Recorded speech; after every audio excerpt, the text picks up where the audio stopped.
नमस्कार दोस्तों, स्वागत है आपका हमारे चैनल टेल्स बाय यशु पर। यहाँ पर आपको मिलेंगी अनोखी और रोचक कहानियाँ।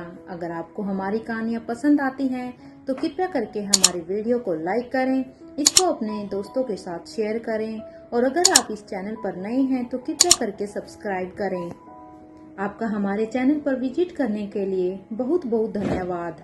चलिए आज की कहानी का सफर शुरू करते हैं। पिछले एपिसोड में हम सब ने सुना था कि अनिका यहाँ पर अभी इस औरत के कब्जे में ही थी, लेकिन अनिका भी बिना डरे ही इस औरत की हर एक बात का सामना करती है। इवन अब वो खुद उसे चैलेंज करते हुए ही कहती है कि कौन कौन हो तुम और तुमने इस चेहरे को चुराया है क्योंकि ये तुम्हारा चेहरा नहीं है। और वो यहाँ पर हर एक वो बात कह देती है और वो भी बिना किसी डरे। इधर अनिका ने अपनी बात को पूरा कर लिया था कि तभी वो औरत अब अनिका को घूर घूर कर देखने लगती है। अनिका को घूरते हुए देख के भी उसके चेहरे पर एक अजीब सी मुस्कान थी, जैसे अनिका की हर बात उसे और भी ज्यादा मजेदार लग रही थी। क्योंकि अनिका जो कि कब से उसे ऑब्जर्व कर रही थी, वो उसकी हर एक चाल को समझ चुकी थी। और लेकिन अभी औरत अब धीरे से कहती है, मुझे अच्छी तरह से पता है कि तुम्हारे वो दोनों भाई बहन, सो कॉल्ड भाई बहन, वो आकाश गुलेरिया और आलिशा, वो दोनों कहाँ हैं। मैं अच्छी तरह से जानती हूँ कि वो दोनों तुम्हारी माँ के उस पैलेस में हैं, यानी वो दोनों पेरिस में हैं। तुम्हें क्या लगा था कि ये बात तुम हम मुझसे छिपा पाओगी। अब देखो मैं वहाँ क्या तबाही लेकर आती हूँ। इसका सबूत तुम्हें जल्द ही मिलेगा। इधर अनिका की जैसे ही ये बातें सुनती है तो ये बात सुनकर तो अब अनिका की आंखों में गुस्सा साफ साफ नजर आ रहा था, क्योंकि वो किसी भी हालत में आलिशा और आकाश को कुछ भी नहीं होने दे सकती थी। लेकिन वो औरत अभी यहाँ पर बिना रुके ही अब आगे कहती है, और वैसे भी अगर उस किंग ने मेरे उन दोनों लोगों को मार भी दिया ना तो इसमें मेरा कोई भी नुकसान नहीं है।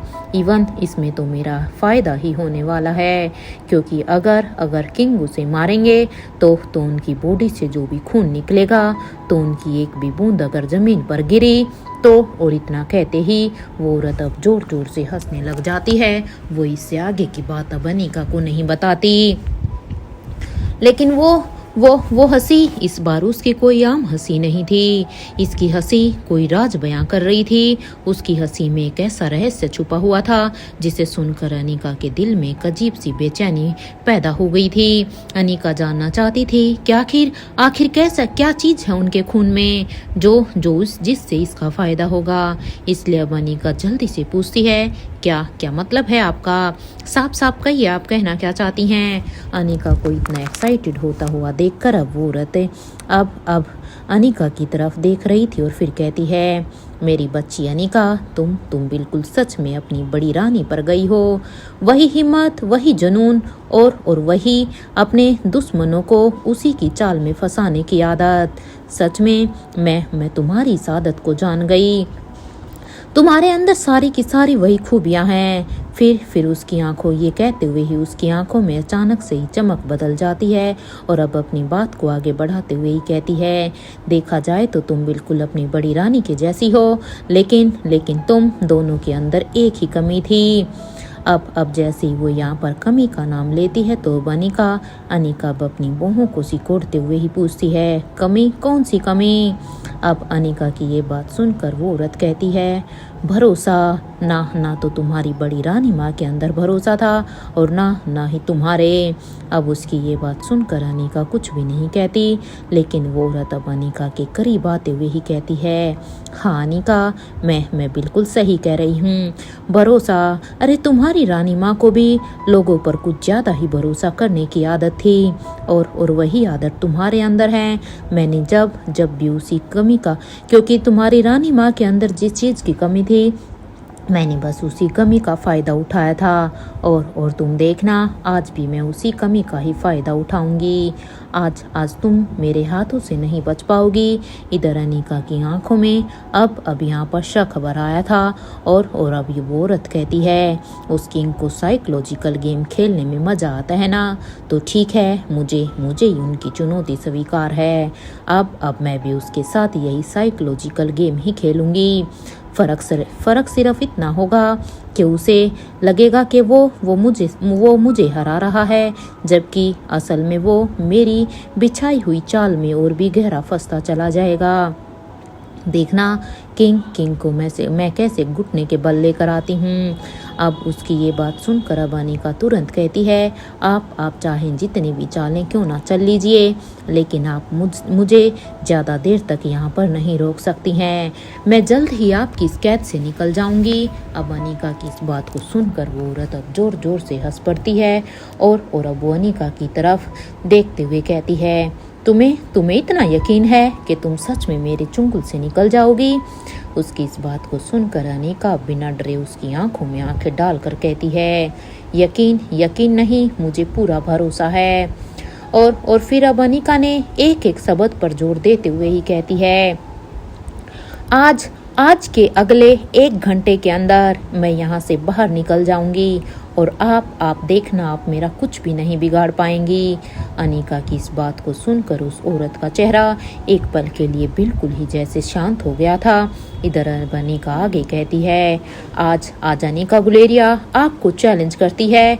मैं आपको यहाँ से आज़ाद होकर दिखाऊंगी और उसके ठीक 48 घंटे के अंदर आपके इस पूरे के पूरे काले साम्राज्य की नींव मैं हिलाकर रख दूंगी। अरे मैं आपके इस पूरे के पूरे काले साम्राज्य की ईंट से ईंट बजा कर रख दूंगी।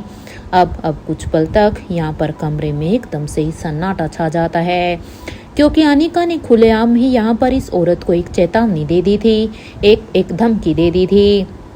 लेकिन फिर कुछ देर के सन्नाटे के बाद ये औरत अब यहाँ पर अपनी ताली बजाना शुरू कर देती है और ताली बजाते हुए ही कहती है, वाह अनीका, क्या बात है। इधर उसकी तालियों की आवाज़ अब यहाँ पर पूरे इस कमरे में गूंज उठती है और वो कहती है, अरे जो काम कभी किंग नहीं कर पाए, जो काम कभी तुम्हारी रानी नहीं कर पाई, जो काम महारानी तक नहीं कर पाई, वो काम तुम करोगी। लाइक सीरियसली अनीका, अरे कोई बच्चों का खेल समझा है क्या? वो और अब वो कहती है, वैसे तुम्हारी इस खोखली धमकी में मुझे जरा भी दिलचस्पी नहीं है, क्योंकि मेरे पास करने के लिए बहुत सारे काम है। अनीका अब यहाँ पर कुछ उसे कहना चाहती थी, लेकिन अब वो औरत उस औरत ने अपना हाथ उठाकर अनीका को वहीं पर ही रोक लिया और वो कहती है, पहले यहाँ से भाग कर तो दिखाओ, उसके बाद मैं तुम्हारी इस चुनौती को एक्सेप्ट करूँगी। और ये कहने के बाद अब वो फिर से कहती है, और एक बात, मुझे दमयंती समझने की गलती बिल्कुल भी मत करना अनीका, क्योंकि मैं दमयंती देवी नहीं हूँ, वो बस मेरा एक प्यादा थी। ये सुनकर अब अनीका की आंखों में एक बार फिर से गुस्सा भर आता है। इधर अनीका की आंखों में गुस्सा साफ देखकर वो औरत फिर से कहती है, मैं ना तो दमयंती हूँ और ना ही मेरे इस घर को उसका किला समझने की कोशिश करना, जहाँ से तुम कभी भाग निकली थी, क्योंकि दमयंती के किले से तुम्हारे लिए निकलना आसान था। लेकिन ये दमयंती का किला नहीं है, ये मेरा किला है। और वो यहाँ पर हल्की सी मुस्कुराती है और फिर से कहती है, I hope you understand my point my sweet heart, तुम यहाँ से कहीं भी नहीं जा सकती। और ये कहते हुए अब उसकी नज़र फिर से अनीका के चेहरे की तरफ चली जाती है, क्योंकि वो साथ साथ अब यहाँ पर उसकी आंखों में गुस्सा देख पा रही थी और अब उसे वो और भी छेड़ते हुए ही कहती है, इसलिए देखो, तुम्हें रेस्ट करने की ज़रूरत है, इसलिए आराम से सामने जो भी कुछ होने वाला है ना उसे देखो, क्योंकि सच में तुम्हें बहुत ही मजा आएगा अपने सामने देखकर। इधर अब अनीका के चेहरे पर उलझन और भी बढ़ गई थी और कि आखिर अब सामने क्या होने वाला है। और वो उस औरत ने भी यहाँ पर उसी इससे आगे कुछ भी नहीं कहा, बल्कि बस एक रहस्यमयी मुस्कान के साथ कहा, बस आगे देखती जाओ कि होता क्या है। और फिर उसने अनीका के कान के पास जाकर एक धीमी आवाज़ में कहती है, वरना कहीं ऐसा ना हो जाए अनीका कि इस बार मैं सिर्फ तुम्हारा चेहरा ही नहीं बल्कि मैं तुमसे तुम्हारी याददाश्त ही छीन लूँ। जैसे ही उस औरत ने अनिका को एक सरकास्टिक सी वॉइस में कहा तो अब अनिका के चेहरे के तो रंग ही उड़ गए थे।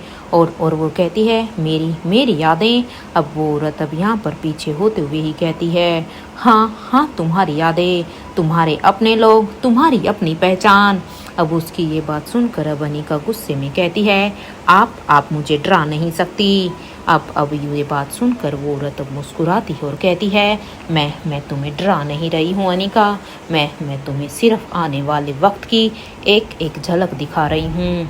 ये कहते हुए ही वो औरत अब यहाँ पर अनिका को एक टोंट मारते हुए फिर से कहती है, वैसे भी तुम्हें अपने पति की तो कोई चिंता है ही नहीं। ये सुनकर अनिका एकदम से ही चुप हो गई थी और अब वो औरत अब अपनी बात को जारी रखते हुए ही कहती है, तुम अपने पति की चिंता को छोड़कर तुम्हें बस अब उस किंग की ही चिंता हो रही है ना। इसलिए ऐसा करो, तुम उस किंग की ही चिंता करो। उस औरत की ये बात सुनकर अब अनिका ने तुरंत उसकी तरफ देखा और वो कहती है, मेरे पति के बारे में आप कुछ भी नहीं जानती हैं। अब अनिका की ये बात सुनकर वो औरत कहती है, सच में मैं कुछ भी नहीं जानती। तो फिर तुम ऐसा करो, तुम उस किंग की चिंता करो, क्योंकि उसे अंदाजा भी नहीं है कि उसके साथ अब क्या होने वाला है। इस औरत की ये बात सुनकर अब यहाँ पर अनिका सीधे ही अब उस औरत से कहती है, अभी आपने किंग के साथ ऐसा क्या किया है। अब वो औरत ने अब यहाँ पर अनिका को सीधा जवाब देने की बजाय बस अब वो इतना कहती है, अभी तुम्हें कुछ ही समय में सब कुछ पता चल जाएगा। और इधर अनिका अब अपने गुस्से से कहती है, अगर आपको लगता है कि किंग आपकी चाल में फंस जाएंगे तो आप बहुत ही बड़ी गलती कर रही हैं। अनिका की बात सुनकर वो औरत अब मुस्कुराते हुए कहती है, गलती लाइक सीरियसली। और फिर कहती है, अरे गलती तो तुम कर रही हो अनिका, क्योंकि तुम अभी तक समझ ही नहीं पाई हो कि असली गेम तुम्हारे और मेरे बीच में नहीं चल रहा है। और ये कहते हुए वो एक पल के लिए रुक जाती है और कहती है, अरे असली गेम तो किंग के खिलाफ शुरू भी हो चुका है। अब ये सुनकर ही अनिका की आंखें मानो फैल जाती हैं और तभी एकदम से ही वहाँ पर एक धड़ाम की आवाज आती है। कमरे के बाहर यहाँ पर किसी भारी चीज के गिरने की आवाज आई थी। इधर अनिका और वो औरत दोनों ही अब एक साथ दरवाजे की तरफ मुड़ गए थे। लेकिन सबसे ज्यादा हैरान अनिका हो रही थी जब उसे बाहर से कुछ जानी पहचानी सी आवाजें सुनाई देती हैं, क्योंकि उसे भी यहाँ पर अपना नाम सुनाई दे रहा था। जानी पहचानी आवाजों में कुछ लोग अनिका का ही नाम पुकार रहे थे। ये सुनकर अब यहाँ पर अनिका अब यहाँ पर एकदम से सुन हो जाती है और कहती है, ये आवाजें ये तो मेरे अपनों की है। और वो औरत अब धीरे से मुस्कुराने लगती है और अब वो औरत कहती है, मैंने तुमसे कहा था ना स्वीट हार्ट, हाँ अभी जो होने वाला है उसे बस तुम बहुत ध्यान से ही देखना, क्योंकि उसे दिखाने के लिए ही तो मैंने तुम्हें यहाँ पर इस चेयर के ऊपर बिठाया है। और ये कहते हुए ही वो औरत अब कहती है, अब मैं भी देखती हूँ कि तुम अब यहाँ पर इन लोगों की चिंता करते हो या फिर अब उस किंग की, क्योंकि उस किंग को तो आभास भी नहीं है कि उसके आसपास अब कितने खतरे हैं। और ये कहते हुए ही वो औरत अब जोर जोर से हंसने लगती है। तो वहीं उस औरत की हंसी को देखकर अब अनिका को इतना तो अंदाजा हो गया था कि अभी आने वाला समय सच में कितना खतरनाक होने वाला है, क्योंकि इस औरत की हंसी से उसे आने वाले खतरे का आभास हो चुका था। और ये कहते हुए ही वो औरत अब फिर से अब अपने कमरे की तरफ अपने कदमों को बढ़ाने लगती है। वो औरत जैसे ही यहाँ पर अब अपने दरवाजे तक पहुँचती है तो वो एक बार फिर से पीछे मुड़ती है। उसके चेहरे पर अभी भी वही खतरनाक मुस्कान थी और अब वो कहती है, king be ready for my surprise. और इतना कहकर वो अब अपने कमरे के अंदर चली जाती है और वो दरवाजे को बंद कर लेती है। इधर यहाँ पर उस औरत को देखकर तो अनिका का गुस्सा अब 7वें आसमान पर पहुंच चुका था। अनिका के मन में भी यहाँ पर यही सब चल रहा था कि आखिर ये औरत करना क्या चाहती है। मुझे कुछ भी करके यहाँ से बाहर जाना होगा। अगर इस औरत ने सच में किंग के खिलाफ कोई भी चाल चली है तो मेरे पास बिल्कुल भी समय नहीं है। मुझे जल्द से जल्द वहाँ पर किंग की हेल्प करनी होगी। ये सोचते हुए अनिका भी यहाँ पर इस कमरे में कोने से दूसरे कोने में जाने लगती है। वो भी यहाँ पर हर एक दीवार को बड़े ही ध्यान से देखती है और खिड़की के पास जाकर उसे खोलने की कोशिश भी करती है। लेकिन वो अंदर से पूरी तरह से बंद थी। और अब वो यहाँ पर दरवाजे पर पहुँचती है और अब धीरे से वो इसके हैंडल को घुमाती है, लेकिन ये दरवाज़ा भी लॉक था। अनिका अब यहाँ पर दांत बीसते हुए ही कहती है, नहीं नहीं, मैं यहाँ पर ज़्यादा देर तक नहीं रुक सकती। वो दोबारा अब यहाँ पर कमरे की तलाशी लेने लगती है कि शायद उसे यहाँ पर कुछ तो ऐसा मिल जाए कि जिससे वो यहाँ से बाहर निकल सके। लेकिन उसे बिल्कुल अंदाज़ा भी नहीं था कि उसी वक्त इस सुनसान जंगल के बाहर एक और कहानी शुरू हो चुकी थी, क्योंकि यहाँ पर दूसरी तरफ कुछ ही देर बाद एक काली गाड़ी जंगल के रास्ते पर आकर रुकती है। उस गाड़ी से सबसे पहले यहाँ पर करण गुलेरिया बाहर निकलते हैं और उसके पीछे पीछे अब धनंजय भी नीचे उतर जाता है। इधर करण बाहर आते ही यहाँ पर इस जंगल में चारों तरफ देखता है तो यहाँ पर बस चारों तरफ उसे ऊंचे ऊंचे पेड़ दिखाई देते हैं। ये एक घना जंगल था जिसमें चारों तरफ सन्नाटा पसरा हुआ था। दूर तक यहाँ पर किसी भी इंसान का कोई नामो निशान भी नजर नहीं आ रहा था। इस जंगल को देखकर अब करण हैरानी से धनंजय की तरफ देखते हुए ही कहते हैं, यार धनंजय, तू मुझे ये यहाँ पर क्यों लेकर आया है? क्या सच में अनिका इस घने सुनसान जंगल में है? उसने एक बार फिर अब अपनी नजरों को ये कहते हुए चारों तरफ दौड़ाई। इधर जंगल का वो सन्नाटा उसे सामान्य नहीं लग रहा था। ऐसा महसूस हो रहा था जैसे पेड़ों के पीछे कोई उन्हें देख रहा हो। इधर धनंजय ने भी यहाँ पर करण को शांत रहने का इशारा करते हुए ही कहा, चलते हैं पहले। इधर करण ने अब उसका हाथ पकड़ते हुए कहा, लेकिन धनंजय, अनिका कहाँ है? अरे इस घने जंगल में हम उसे कैसे ढूंढेंगे? हमें ये भी पता नहीं है कि वो किस जगह पर है। अब उसकी ये बात सुनकर धनंजय कहते हैं, ज्यादा मत सोचो करण, सब कुछ ठीक है, बस मेरे साथ आगे बढ़ो। करण को यहाँ पर अब उसकी बात पर पूरी तरह भरोसा तो नहीं हुआ, लेकिन क्योंकि वो अपने दोस्त पर इतना तो भरोसा करता था कि अगर धनंजय कह रहा है तो उसे आगे चलकर देखना चाहिए, इसलिए वो अब उसके साथ आगे बढ़ गया। दोनों कुछ दूर तक जंगल के अंदर चलते रहे, लेकिन तभी वहां पर अचानक से अब करण रुक जाता है और उसने बिना पीछे देखे ही अब धीमी आवाज में कहा, धनंजय रुको। इधर धनंजय भी यहाँ पर उसकी बात को सुनकर वहीं पर ही रुक जाता और कहता है, क्या हुआ करण? अब यहाँ पर करण धनंजय से कहते हैं, मुझे ऐसे लग रहा है जैसे हमें कोई फॉलो कर रहा है धनंजय। अब उसकी ये बात सुनकर धनंजय ने तुरंत उसकी तरफ देखा। इधर दोनों एक दूसरे की आंखों में देख ही रहे थे कि बिना कुछ कहे वो एक दूसरे को इशारा कर रहे थे कि फिर दोनों कुछ कदम आगे बढ़े। 1 2 3, वो 3 कदम ही आगे बढ़े थे कि अचानक से वो दोनों एक झटके में ही पीछे मुड़ जाते हैं, क्योंकि दोनों ने ही एक दूसरे से एक के साथ इशारा करके अपनी ये प्लानिंग कर ली थी। लेकिन तभी पीछे का नजारा देखकर दोनों की आंखें सच में सिकुड़ गई। उनसे कुछ दूरी पर यहाँ पर 4 नकाबपोश लोग खड़े थे जो कि बिल्कुल इनका पीछा करते करते हुए ही आ रहे थे। इन चारों ने ही अपने चेहरे को कपड़ों से ढक रखा था ताकि कोई भी जब इन्हें देखे तो इन्हें पहचान ही ना पाए। इधर इन्हें देखकर करण गुलेरिया ने तो अपनी मुट्ठियों को भींच लिया था और वो यहाँ पर अपनी अटैकिंग की पोजीशन ले लेते हैं। तो इधर धनंजय भी यहाँ पर पूरी तरह से अपने अटैक के लिए तैयार था। तो अब यहाँ पर करण धीमे से कहते हैं, लगता है हमारा इंतजार हो रहा था। अब धनंजय ने जवाब दिया, शायद। और अगले ही पल यहाँ पर ये चारों नकाबपोश अब तेजी से इन दोनों की तरफ आगे बढ़ने लगते हैं। इधर करण और धनंजय ने खुद को यहाँ पर इनके ऊपर हमला करने के लिए तैयार कर लिया था, लेकिन जैसे ही करण ने उनके ऊपर अटैक करने के लिए वो आगे बढ़ा, तभी उन चारों में से एक नकाबपोश अचानक पीछे हट जाता है और वो अपना चेहरे से अब अपना कपड़ा हटा लेता है जिससे उसने अपने चेहरे को ढका हुआ था। और तभी एक जानी पहचानी आवाज भी उन्हें सुनाई देती है, मामा जी प्लीज ये हम हैं। ये आवाज सुनते ही तो करण अब एकदम से ही रुक गया था और उसने हैरानी से जब सामने देखा तो यहाँ पर ये आलिशा थी और आलिशा भी यहाँ पर उन्हें देखकर मुस्कुराती और तभी उसके बगल में खड़ा दूसरा नकाबपोश भी आगे आ जाता है और वो अब अपना चेहरा खोलते हुए ही कहता है, और ताऊ जी, मैं भूमिका।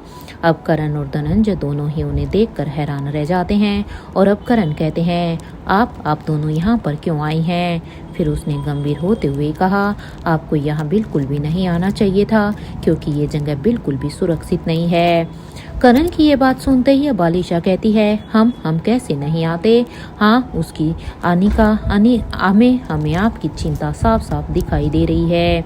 हमारी प्रजा ने हमसे गुहार लगाई है, उन्होंने हमसे मदद मांगी है। हमें पता चला है कि यहाँ पर बहुत कुछ गलत हो रहा है, तो हमारा यहाँ पर आना जरूरी था। फिर आलिशा ने धनंजय की तरफ देखते हुए पूछा, लेकिन मामा जी, हमारे देश में ये ह्यूमन एक्सपेरिमेंट का काम कब से चल रहा है? क्या आप मुझे इसके बारे में कुछ बताएंगे? ये सुनकर तो अब धनंजय के चेहरे के भाव अभी अचानक से ही बदल जाते हैं और वो यहाँ पर अब गंभीर आवाज में कहते हैं, आलिशा, अभी ये सही समय नहीं है इन सवाल जवाब के करने का। अब तभी यहाँ पर भूमिका कहती है, तो फिर किस बात का इंतजार है ताऊ जी? अगर ये प्रयोग इतने समय से चल रहे हैं, अगर ये एक्सपेरिमेंट इतने लंबे समय से चलते आ रहे हैं, तो हमें इसके बारे में पहले क्यों नहीं बताया गया? धनंजय ने उसकी बात का जवाब बिल्कुल भी नहीं दिया। अब उसकी नजरें बस लगातार उस जंगल के चारों तरफ घूम रही थी, क्योंकि धनंजय व करण ये दोनों भी अनिका को लेकर चिंतित थे। वह यहाँ पर इस जंगल में चारों तरफ देख रहे थे, मानो उन्हें किसी और खतरे का इंतजार हो। इधर कुछ पल बाद उसने चारों की तरफ देखते हुए पूछा, वैसे तुम चारों को इस जगह के बारे में कैसे पता चला? अब यहाँ पर करण ने भी गंभीर होते हुए कहा, हाँ, यही बात मुझे भी समझ में नहीं आई। अनिका को ढूंढते ढूंढते हम यहाँ पर पहुँचे हैं, लेकिन तुम लोग हमसे पहले यहाँ कैसे पहुँच गए? उसकी ये बात सुनकर इससे पहले कि आलिशा कोई भी जवाब देती, तभी इस बात का जवाब देते हुए राजीव कहते हैं, इसके लिए तो तुम्हें महेंद्र को थैंक यू बोलना पड़ेगा।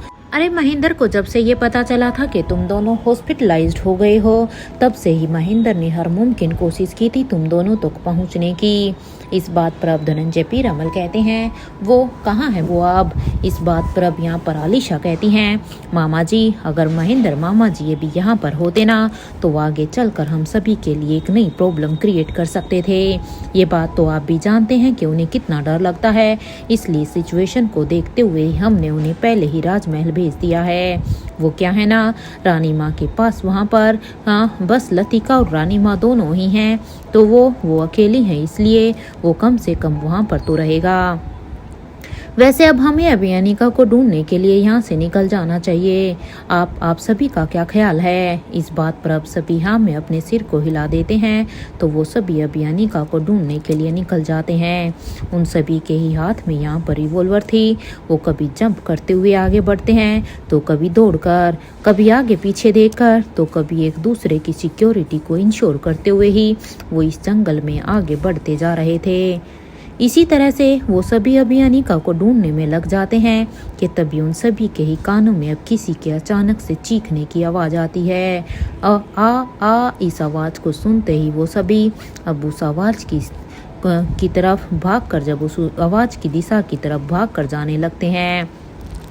जैसे ही वो सभी उस आवाज़ को फॉलो करते हुए वहाँ पर पहुँचते हैं, तो जैसे वो उस जंगल के बीचों बीच पहुँचते हैं, तो वहाँ पर एक बड़ा सा बरगद का पेड़ था, जिसकी लताएं काफ़ी दूर दूर तक फैली हुई थी। वो पेड़ काफ़ी घना और बड़ा था। उसे देखकर भूमिका कहती है, आलिशा तुम ऐसे कैसे फंस गई? इस बात पर अब आलिशा ने जवाब दिया, हमें कोई भी आइडिया नहीं है। हम तो बस यहाँ पर खड़े ही हुए थे आकर, लेकिन उससे पहले ही हम यहाँ पर फंस चुके थे। वैसे पता नहीं क्यों हमें ये पेड़ तो बहुत ही अजीब लग रहा है। आप सभी प्लीज इस पेड़ से थोड़ा सा दूर रहिए। यहाँ पर आलिशा ने उन सबको बचाने के लिए ये कहा ही था कि तभी यहाँ पर राजीव अब आलिशा के पास आकर अब उसे छुड़वाने की कोशिश करने लगता है, क्योंकि वो एक पिता था। वो आलिशा को इस तरह से बिल्कुल इस पेड़ के जंगल में फंसा हुआ नहीं देख सकता था कि तभी करण की नज़र यहाँ पर एक लता के ऊपर जाती है, जो कि अभी राजीव की तरफ ही बढ़ रही थी। उसे देखकर तो भी यहाँ पर करण कहते हैं, राजीव संभालो खुद को। यहाँ करण ने अभी राजीव को ये सब कहा ही था, वो अलर्ट कर भी नहीं पाया था कि तब तक राजीव भी अब उन लताओं में फंस चुका था, क्योंकि अब उस लताओं ने राजीव को भी जकड़ लिया था। जिस तरह से ये लताएं इन सभी की तरफ आगे बढ़ रही थी, उसे देखकर तो अब धनंजय कहते हैं, let's move, it's a danger. यहाँ पर ये सुनते ही वो सभी अब भाग ही रहे थे कि तब तक बहुत देर हो चुकी थी। उस पेड़ की लताओं ने उन सभी को ही जकड़ लिया था। वो सभी अब उस पेड़ पर ही लटके हुए थे, मानो मानो वो सभी उस पेड़ पर टंगे हुए फल हों। इधर अनिका जो कि अंदर यहाँ पर बैठी हुई ये सब देख रही थी। अनिका ने जैसे ही ये सब देखा तो वो अब अपनी जगह से उठकर खड़ी हो जाती है और वो अब अपने मन में ही कहती है, ये सभी मेरे अपने हैं, मुझे बचाने के लिए ही वो सभी यहाँ तक आए हैं, इसलिए इन में से किसी को कुछ भी नहीं होने दूंगी मैं, क्योंकि अगर इनमें से किसी को कुछ भी हो गया तो मैं अपने आप को कभी माफ़ नहीं कर पाऊंगी। या अनिका अंदर से बाहर जाने का रास्ता ढूंढ रही थी कि तभी अनिका के कानों में एक आवाज़ आती है, कोई फ़ायदा नहीं होने वाला है, तुम यहाँ पर आई भी मेरी मर्जी से हो अनिका, और यहाँ से जाओगी भी मेरी ही मर्जी से। अगर मैंने परमिशन दी तो ही तुम यहाँ से जा सकती हो। वैसे अगर तुम चाहो तो तुम कोशिश करके देख सकती हो, क्योंकि मुझे अच्छी तरह से पता है कि तुम कितनी जिद्दी हो, इसलिए ट्राई नाउ। ये सुनते ही अब अनिका कहती है, अगर ऐसी ही बात है तो मैं ज़रूर कोशिश करूँगी। और ये कहते हुए अनिका अब अपने हाथ से उस पेड़ की दीवारों को छू कर देखती है कि शायद उसे यहाँ पर इन दीवारों से कुछ पता चल जाए।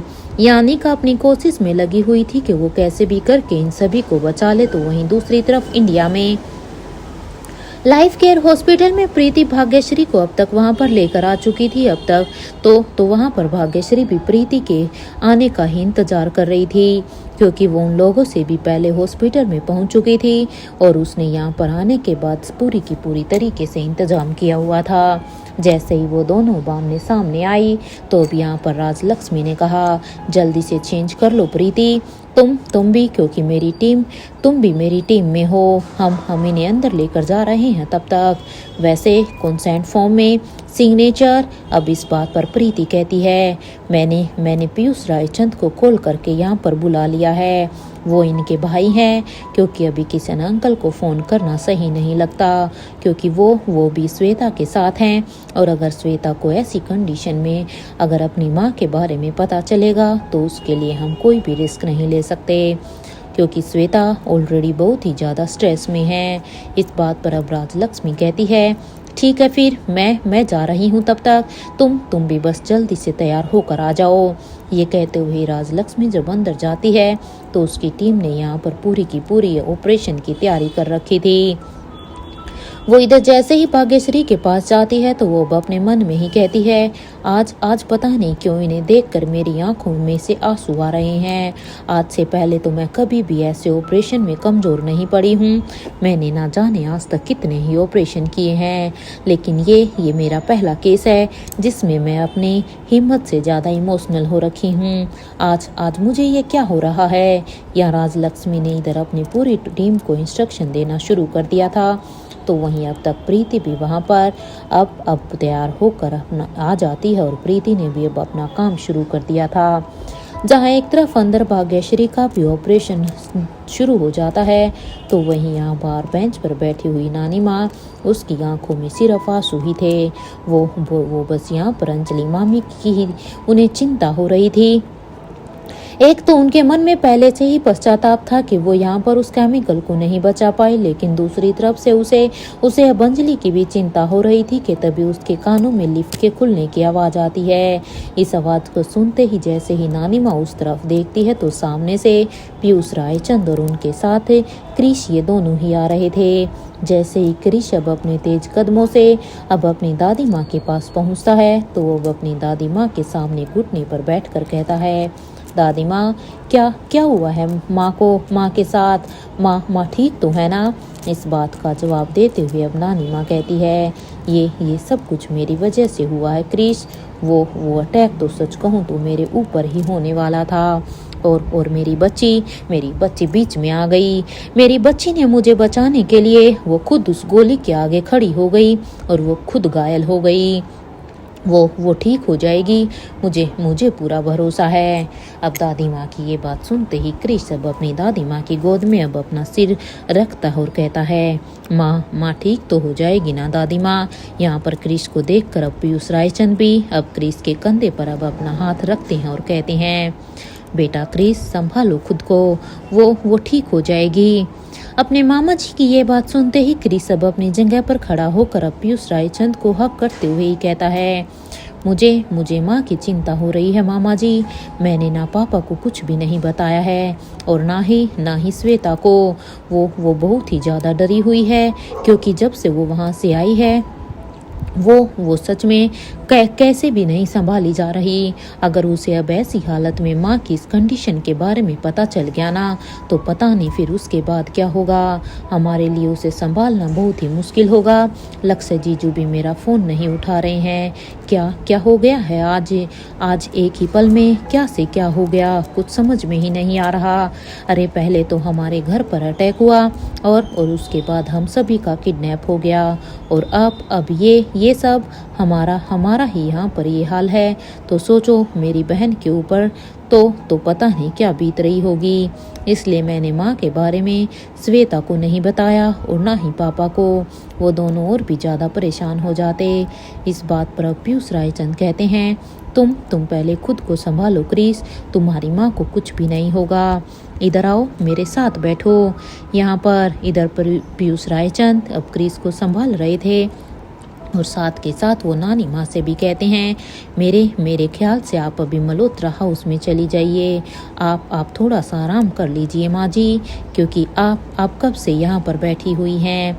अब ये सुनते ही अब नानी माँ कहती है, नहीं बेटा, मैं कहीं भी नहीं जाऊँगी।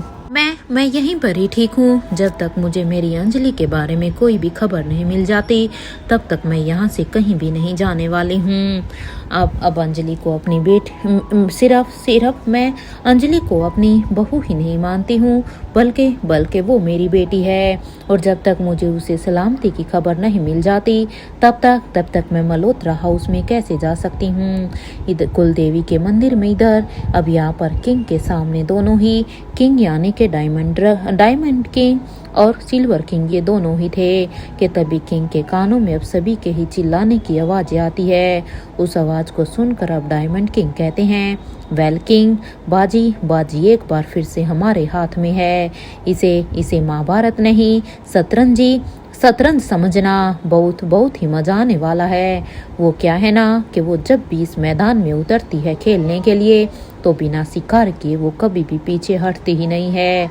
अब डायमंड किंग की इस बात पर अब यहाँ पर किंग कहते हैं, अच्छा अगर यही बात है तो फिर ठीक है, लेकिन इस बार उनका सामना हुआ है रियल शेरनी से, और वो शेरनी अपने आप में ही काफ़ी है तुम सभी की दुनिया को मिटाने के लिए। और ये कहते हुए किंग जब दौड़कर बाहर की तरफ जाने लगते हैं, तो वहीं उनके पीछे अब डायमंड किंग और सिल्वर किंग वो दोनों भी उनके पीछे जाने लगते हैं। और जैसे ही वो सभी अभी मंदिर में आते हैं, तो मंदिर में पहुंचते ही यहाँ पर किंग के तो होश ही उड़ जाते हैं।